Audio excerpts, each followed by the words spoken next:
the defensive performance as a whole, we talked about Ruda, but the defense as a whole was very much improved over this weekend. No defenseman on the team under 54% of the expected goal share.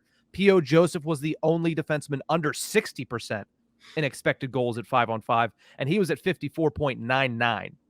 So very good performance in expected goals. You look at the shots allowed, which is where the Pittsburgh Penguins are one of the worst teams in the league this season.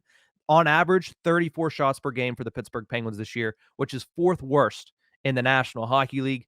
At St. Louis on Saturday, they allowed 27, including the overtime period. Against Tampa Bay on Sunday, only 29 shots on goal. Really solid performance from the defense. What did you think of them as they tried to respond to what we said happened later in last week? Mm-hmm.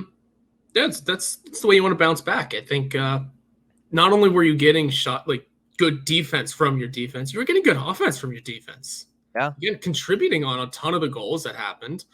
Like I said, Brian Dumoulin scored a goal. Brian Dumoulin doesn't score. He's not a goal scorer. He's not really an assist man either. But when he scores, there are always bullets. Yeah. For some reason. That man, don't know what it is. And you can tell that between him and Pettersson, who also scored over the weekend, they've been putting chances on net. Pettersson a little more than Dumoulin. But they've had opportunities, especially Dumoulin. I see it every home game, it seems. Dumoulin has an opportunity and pass. Either that or over Deeks for some reason. Yes. He's too tall to be doing things like that. But yeah, it's every time he scores, it's a bullet. So you're getting good defense from your defense, but you're also starting to get more offense from your defense, which was much needed. But I forget where our defense stood in terms of offensive production, but it wasn't good. Bottom five somewhere maybe in the league. It needed to find a boost more than just Chris Letang. I mean, we brought Jeff Petrie in here to be kind of a Mike Matheson light. Doesn't have the speed, doesn't have the agility, but has a harder shot and can play a little more defense.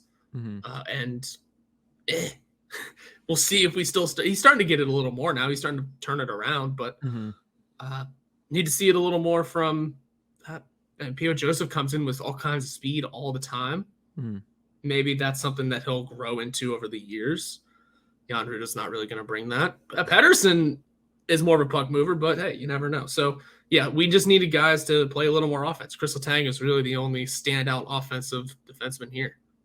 And when you look at the Pittsburgh Penguins, that's the way that they want to play hockey. They want to get you from the point. They want to get goals from their defense. They want to get offensive production from their defense. That's always been a mantra of Todd Reirden's defensive system, and that's what the Pittsburgh Penguins are trying to do this season as well. Hasn't worked as well, but this weekend, you mentioned Brian Dumoulin gets a goal. Pettersson scores a massive goal on Saturday. The secondary scoring as a whole came to play for the Pittsburgh Penguins on Sunday. Jeff Carter, Teddy Bluger, Drew O'Connor, all lighting the lamp on Sunday. It seemed like hell hath frozen over for that to happen. But at the end of the day, I think what we need to do when watching this team and when thinking about this team is pump the brakes a little bit, because this is a 2-game sample size. It is a phenomenal place to start from at this week because you're in a playoff spot once again. You've won 2 games in a row. You're going on a road trip here, can kind of bring the team together, and you probably should be getting a reinforcement, which we'll talk about later in the show, from the trade deadline.